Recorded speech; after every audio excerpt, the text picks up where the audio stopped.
कुनै स्टुडेन्ट्सको चाहिँ एकदमै लो जिपिए आइदिन्छ क्या, अनि फेरि उहाँहरू चाहिँ युके पढ्न जानको लागि चाहिँ प्लान गरेर पनि बसिरहनु भएको हुन्छ, अनि फेरि डिसपोइन्ट पनि हुनुहुन्छ कि मेरो चाहिँ जिपिए लो छ, मैले युके अप्लाई गर्न मिल्छ कि मिल्दैन, यस्तो सोचेर बसिरहनु भएको स्टुडेन्ट्सको डाउट चाहिँ म आज क्लियर गरिदिँदैछु।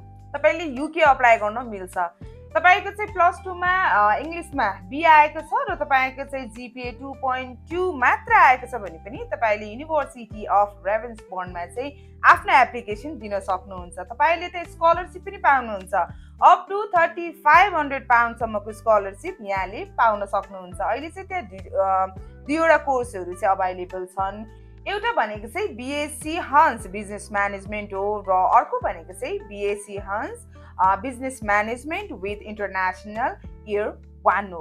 यो चाहिँ मैले तपाईँलाई कुन इन्टेकको लागि कुरा गर्दैछु भने यो इन्टेक चाहिँ मे इन्टेक हो। तपाईँले मे इन्टेकको लागि चाहिँ आफ्नो एप्लिकेसन दिन सक्नुहुन्छ। अब कुरा आयो इङ्ग्लिस प्रोफिसियन्सी टेस्टको, तपाईँले चाहिँ विदाउट आइएल्स विदाउट पिटी नै पनि रेभेन्सबर्न युनिभर्सिटीमा आफ्नो एप्लिकेसन दिन सक्नुहुन्छ।